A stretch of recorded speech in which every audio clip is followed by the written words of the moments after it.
بسم اللہ الرحمن الرحیم۔ السلام علیکم۔ وعلیکم السلام۔ پیارے بچوں، آج ہم سورۃ البقرہ شروع کریں گے۔ شروع میں آپ کو پہلے میں سورہ بقرہ کے بارے میں، اس کی فضیلت کے بارے میں بتاتی ہوں۔ یہ سورت مدنی سورت ہے۔ یہ سورت مدنی سورت ہے۔ آپ صلی اللہ علیہ وآلہ وسلم جب مدینہ منورہ تشریف لائے تو اس سورت کا نزول شروع میں ہو چکا تھا اور آپ صلی اللہ علیہ وآلہ وسلم کی عمر آخر تک یہ سورت نازل ہوتی رہی، بلکہ اس کی بعض آیات ایسی ہیں جو آپ صلی اللہ علیہ وآلہ وسلم کے بالکل چند روز وفات سے پہلے نازل ہوئی ہیں۔ یہ سورت بہت اہم اور عظیم سورت ہے۔ حدیث مبارکہ میں اس کی بے شمار فضیلت بیان ہوئی ہے۔ اس کے اندر 286 آیات ہیں اور کلمات 6221 ہیں۔ کتنے ہیں؟ 6221 ہیں، جبکہ حروف کی تعداد 25,500 ہے۔ 25,000۔ تو پھر اس طرح آپ کو پتہ چلتا ہے کہ یہ قرآن پاک کی سب سے طویل سورت ہے۔ اس سلسلے میں آپ صلی اللہ علیہ وآلہ وسلم کا یہ فرمان ہے کہ اس کو پڑھا کرو، اس لیے کہ اس کا پڑھنا برکت ہے اور اس کا چھوڑنا حسرت اور بد نصیبی ہے۔ حسرت اور بد نصیبی ہے۔ اس لیے بچوں، سورہ بقرہ کو اگر آپ روز پڑھیں، روز نہیں پڑھ سکتے تو ہفتے میں ایک بار ضرور پڑھنے کو اپنا معمول بنائیں، ضرور پڑھنے کو اپنا معمول بنائیں۔ اہل باطل اس سورت پر قابو نہیں پا سکتے۔ اہل باطل علماء کرام نے لکھا ہے کہ جادوگر اس سے مراد ہیں، یعنی کہ اس بات کا مطلب کیا ہوا کہ جو لوگ اس سورت کی تلاوت کرتے ہیں، جادوگروں کا جادو ان پر اثر انداز نہیں ہوتا۔ نبی صلی اللہ علیہ وآلہ وسلم کا ایک اور فرمان ہے کہ جس گھر میں یہ سورت پڑھی جاتی ہے، شیاطین وہاں سے دور بھاگ جاتے ہیں۔ اس سورت کے اندر ایک آیت ایسی ہے جس کو سید آیت القرآن کہا گیا ہے۔ اس کا کیا مطلب ہوا؟ یعنی کہ ایسی آیت اس قرآن پاک میں اس سورت میں موجود ہے کہ وہ تمام قرآن پاک کی، پورے قرآن پاک کی سردار آیت ہے، اور وہ کیا ہے؟ وہ آیت الکرسی ہے۔ وہ آیت کرسی ہے۔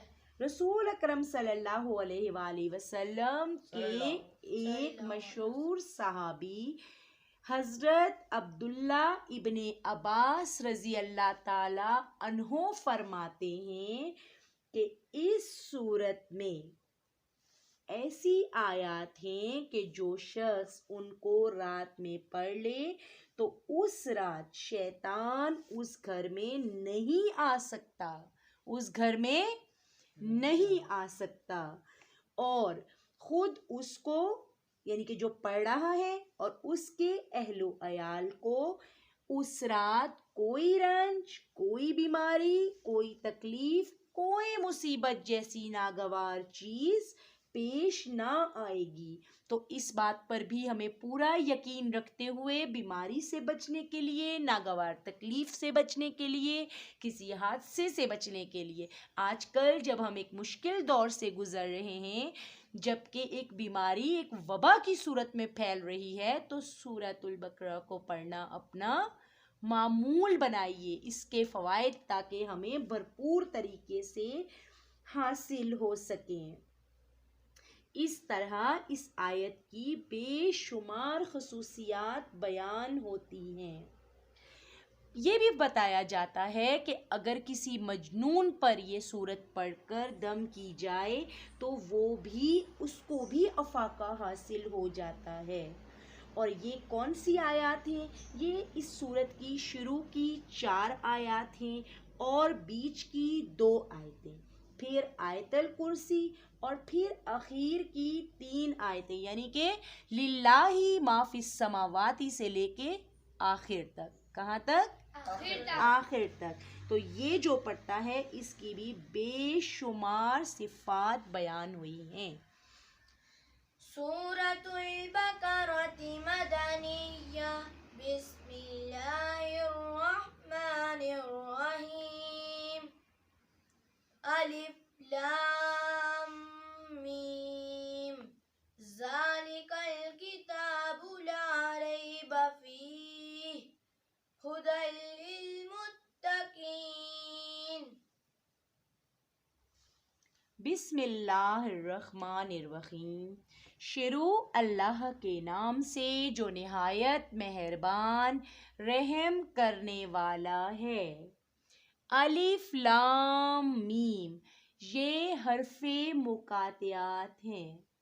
ذالک الکتاب، ذالک یہ کتاب لا ریبہ نہیں شک، فیہ اس میں، ہدل ہدایت ہے، للمتقین متقین کے لیے، یعنی یہ کتاب نہیں شک اس میں ہدایت ہے متقین کے لیے۔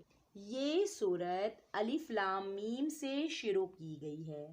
الف لام میم، الف لام میم صاد، ایسے جو بھی الفاظ ہیں ان کو الگ الگ کر کے پڑھا جاتا ہے۔ ان کے معنی اللہ اور رسول کے علاوہ کسی کو معلوم نہیں، مگر ان پر ایمان لایا جائے گا، ان کی تلاوت کی جائے گی، ان کی تلاوت کی جائے گی، اور ان کی تلاوت میں وہی ثواب ہے جو دیگر قرآن پاک کو پڑھنے میں ثواب ہے، جو دیگر قرآن پاک کو پڑھنے میں ثواب ہے۔ اللہ تعالیٰ نے اس کی تلاوت میں بہت سے مخفی یعنی کہ چھپے ہوئے فوائد ان الفاظ میں رکھے ہیں۔ جو شخص ان کو تلاوت کرتا ہے اس کو یہ حاصل ہوتے ہیں، خواہ اس کو نظر نہ آئیں، مگر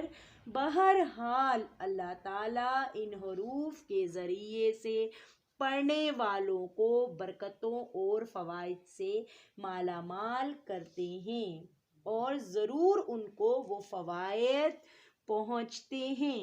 اسی طرح آگے اللہ تعالیٰ کہتے ہیں ذالک الکتاب لا ریب فیہ، یعنی کہ یہ قرآن پاک کے بارے میں بات ہو رہی ہے کہ یہ ایسی کتاب ہے جس میں کوئی شک نہیں، کوئی تردد نہیں ہو سکتا، کوئی شک و شبہ نہیں ہو سکتا کہ یہ اللہ تعالیٰ کی کتاب ہے، یہ اللہ تعالیٰ کی کتاب ہے۔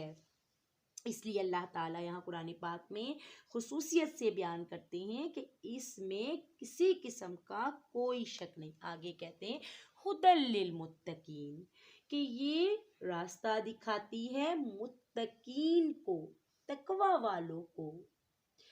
تو یہاں پہ متقین کا ذکر کیا گیا ہے، تو یہاں میں آپ کو بتاتی چلوں بیٹا کہ ہدایت کی 2 قسمیں ہوتی ہیں، ایک ہوتی ہے ہدایت خاصہ اور دوسری ہوتی ہے ہدایت عامہ۔ تو یہاں پر جس ہدایت کا ذکر کیا جا رہا ہے وہ ہدایت خاصہ ہے۔ پھر تقوی والوں کی صفتیں اللہ تعالیٰ نے آگے بیان فرمائی ہیں۔ الذین یؤمنون بالغیب ویقیمون الصلاة ومما رزقناہم ينفقون۔ الذین وہ لوگ، یؤمنون جو ایمان لاتے ہیں، بالغیبی غیب پر، وَيُقِيمُونَ الصَّلَاةَ اور قائم کرتے ہیں نماز کو، وَمِمَّا رَزَقْنَاهُمْ يُنْفِقُونَ اور جو رزق ہم نے ان کو دیا، يُنْفِقُونَ اس میں سے خرچ کرتے ہیں۔ پر بھی اللہ تعالیٰ تقوی والوں کی خصوصیات بیان فرما رہے ہیں۔ یہاں پر بھی متقین کی بات ہو رہی ہے کہ متقین میں کیا کیا خصوصیات ہیں، وہ کن خصوصیات کے حامل ہیں، وہ کس طرح نماز ادا کرتے ہیں۔ تو بات یہ ہے کہ ایک سوال ضرور اٹھتا ہے کہ یہ ہدایت ہے تقوی والوں کے لیے، تو ذہن کے اندر یہ بات آتی ہے کہ قرآن پاک تو تمام ہی طبقات کے لیے ہدایت ہے، تو پھر یہاں پر ہدی للمتقین پچھلی آیت میں اور آگے جو خصوصیات بیان کی جا رہی ہیں، تو تقوی والوں کو ہی کیوں خاص کیا گیا ہے؟ اس کا جواب میں آپ کو سمجھاتی ہوں کہ یہ ہے کہ ہدایت کی کئی اقسام ہیں جو میں آپ کو پہلے بتا چکی ہوں، اور یہاں جیسا کہ ہدایت خاصہ مراد ہے، تو یہ تقوی والوں کے لیے کیوں ہے؟ یہ قرآن پاک ہدایت یہ انہی کو کیوں راہ بتاتا ہے؟ یہی وجہ ہے کہ اہل تقوی والے جو ہیں، اس کی وجہ یہ ہے کہ جب وہ قرآن کریم پڑھتے ہیں تو ان پر کلام کریم کا اثر زیادہ ہوتا ہے، کیونکہ وہ اللہ تعالیٰ سے خاص ڈرتے ہیں غیب کی باتوں پہ۔ اسی لیے اللہ تعالیٰ آگے ان کی خصوصیات بیان فرما رہے ہیں کہ وہ نماز کو قائم کرتے ہیں، غیب پر بن دیکھے ایمان لاتے ہیں، یہ خصوصیات ان کو حاصل ہیں۔ اہل ایمان اور اہل تقوی کے سامنے جب کلام اللہ کی تلاوت کی جاتی ہے تو اس سے ان کے ایمان میں اور اضافہ ہو جاتا ہے، اسی لیے یہاں پر ہدایت خاصہ ہے، ورنہ ظاہری بات ہے قرآن پاک تو تمام انسانوں کے لیے راہ ہدایت ہے۔ اور ایک بات اور کہ تقوی والا اور ایمان والا کس کو کہا گیا ہے، یعنی یہ کون لوگ ہوتے ہیں بیٹا؟ یہ وہ لوگ ہوتے ہیں جو اللہ سے ڈرتے ہیں، جو اللہ سے ڈرتے ہیں۔ یہ خصوصیات آپ غور سے سنیں گے، کیونکہ اپنے اندر پیدا کر کے ہم بھی تقوی والوں میں شامل ہو سکتے ہیں۔ تو تقوی والے لوگ کون ہوتے ہیں؟ جو اللہ تعالیٰ سے ڈرتے ہیں، اللہ تعالیٰ کی حرام کی ہوئی چیزوں کو حرام سمجھ کر ان سے بچتے ہیں، اور حلال کی ہوئی چیزوں کو حلال سمجھتے ہیں اور اس کے مطابق اپنی زندگی گزارتے ہیں۔ ان کی پوری زندگی حلال کے مطابق ہوتی ہے، حرام کے تو وہ قریب بھی نہیں پھٹکتے۔ کیوں؟ کیونکہ وہ اللہ تعالیٰ سے ڈرنے والے ہیں اور اس چیز کی پہچان رکھتے ہیں، اس لیے یہ لوگ اہل تقوی کہلاتے ہیں، یعنی اللہ سے ڈرنے والے۔ ان کی صفات اللہ تعالیٰ نے مختلف جگہ پر بیان کی ہیں، تو اسی طرح اس آیت میں بھی اللہ تعالیٰ واضح طور پر بتاتے ہیں کہ یہ وہ لوگ ہیں جو غیب پر ایمان لاتے ہیں۔ تو یعنی کہ غیب پر ایمان لانا، اس سے کیا مراد ہے؟ اس سے مراد ہے بن دیکھے اللہ تعالیٰ پر ایمان رکھتے ہیں، یعنی انہوں نے اللہ کو دیکھا نہیں ہے مگر اللہ تعالیٰ پر ایمان رکھتے ہیں۔ اللہ تعالیٰ کو انہوں نے نہیں دیکھا مگر رسول اکرم صلی اللہ علیہ وآلہ وسلم نے جو احوال ان کو بیان فرمائے ہیں، دوزخ کے، جنت کے، جو ان کو بیان فرمائے ہیں، ان کے وہ تمام چیزیں ان کے مشاہدے میں نہیں آئی۔ مشاہدے کا مطلب ہے یعنی انہوں نے وہ دیکھی نہیں ہے، نہ دوزخ نہ جنت، لیکن کیا ہے کہ جیسے نبی صلی اللہ علیہ وسلم نے انبیاء سابقین کے بارے میں جو پہلے گزر چکے ہیں، گزشتہ انبیاء، ان کے بارے میں بھی جو باتیں بتائی ہیں وہ بھی انہوں نے اپنی آنکھوں سے دیکھی نہیں ہیں، ان نبیوں سے بھی وہ خود تو ملے نہیں ہیں، مگر باوجود اس کے کہ انہوں نے یہ سب کچھ دیکھا نہیں ہے، پیغمبروں کو دیکھا نہیں ہے، مگر چونکہ رسول اکرم صلی اللہ علیہ وآلہ وسلم نے بتا دیا، انہوں نے دیکھا بھی نہیں، پھر بھی یہ ایمان رکھتے ہیں رسول اکرم صلی اللہ علیہ وآلہ وسلم کی باتوں پر۔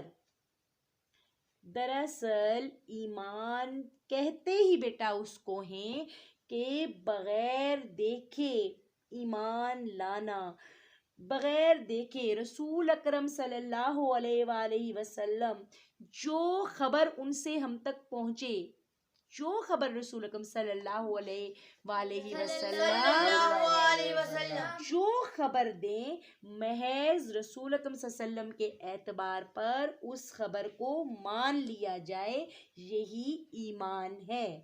اور غیب سے مراد کیا ہے، یا غیب میں آپ کو سمجھاؤں کہ غیب کسے کہتے ہیں، تو وہ تمام چیزیں جن کی خبر نبی صلی اللہ علیہ وآلہ وسلم نے دی ہے، اور ان کا علم عقل کے ذریعے، یعنی کہ اگر ہم عقل سے سمجھنا چاہیں تو نہیں سمجھ سکتے، یا ہمارے جو حواس خمسہ ہیں یعنی یہ آنکھیں، یہ بھی وہ محسوس نہیں کر سکتی، ان کے ذریعے سے حاصل نہیں کیا جا سکتا۔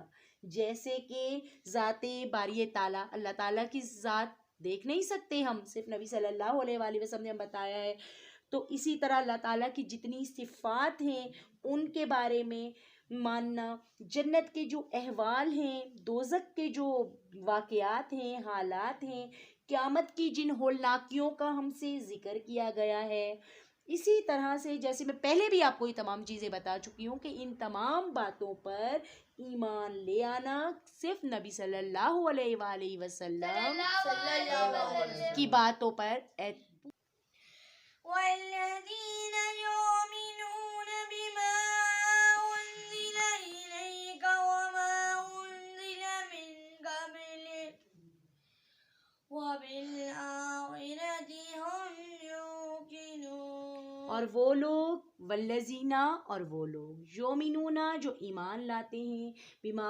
انزلہ جو نازل کیا گیا، الیکا آپ صلی اللہ علیہ وآلہ وسلم، وما انزلہ اور جو نازل کیا گیا، من قبلک آپ صلی اللہ علیہ وآلہ وسلم سے پہلے، وبالآخرۃ ہم یوقنون اور وہ آخرت کے دن پر بھی یقین رکھتے ہیں۔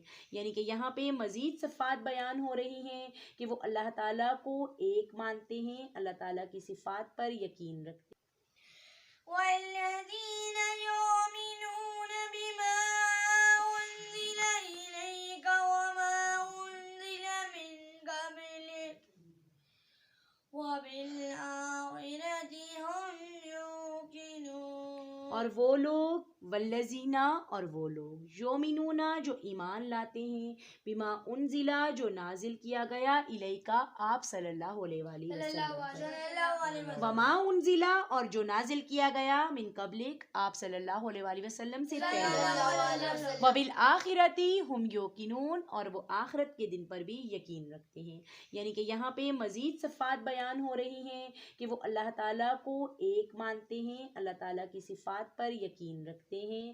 اس آیت میں پہلے سب سے عقیدہ توحید کا ذکر ہے، یعنی کہ اللہ تعالیٰ کو ایک ماننا، اللہ تعالیٰ کی صفات کو کہ وہ سمیع البصیر ہے، قادر المطلق ہے، تمام صفات کو ماننا کہ اللہ ہی خالق ہے، اور جو چیزیں اللہ تعالیٰ کے خاص ہیں ان میں کسی کو شریک نہ بنانا، یہ عقیدہ توحید ہے، یعنی کہ اللہ تعالیٰ کو ماننا ہے، یہ بھی ان کی واضح صفت بیان کی گئی ہے۔ دوسری چیز اس کا ذکر ہو رہا ہے وہ ہے عقیدہ رسالت، یعنی کہ نبی صلی اللہ علیہ وآلہ وسلم پر پورا یقین رکھنا۔ اور تیسری چیز جو یہاں پر بیان کی جا رہی ہے وہ بیان کی جا رہی ہے عقیدہ آخرت۔ کون سی بیان کی جا رہی ہے؟ کہ آخرت پر ایمان لانا، اور یہ جو عقیدہ ہے یہ ہماری پوری پوری زندگی اس پر منحصر ہے۔ اگر ہمارا یہ عقیدہ ٹھیک ہو جائے تو یہ ہمیں بہت زیادہ زندگی میں فائدہ دے سکتا ہے، اور اہل تقویٰ کی یہ خصوصیت ہوتی ہے کہ وہ اس بات پر پورا ایمان لاتے ہیں کہ آخرت ہے، قیامت آنی ہے، اللہ تعالیٰ کے سامنے ہم نے حاضر ہونا ہے، اور انہیں یہ بھی پتہ ہوتا ہے کہ میری تمام باتیں جو میں نے دنیا میں کی ہیں یا میں کر رہا ہوں وہ ساری کی ساری لکھی جاتی ہیں اور ان کا مجھے جواب دینا ہوگا۔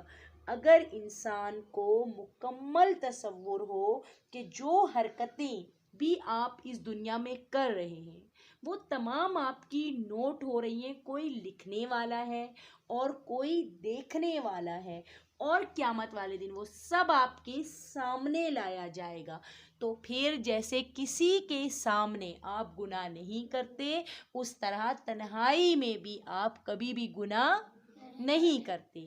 تو ہر وقت اپنے آخرت کے لیے دعا کرنی چاہیے کہ ہمارے اللہ تعالیٰ اس عقیدے کو مضبوط رکھنا۔ أولئك على هدى من ربهم وأولئك هم المفلحون۔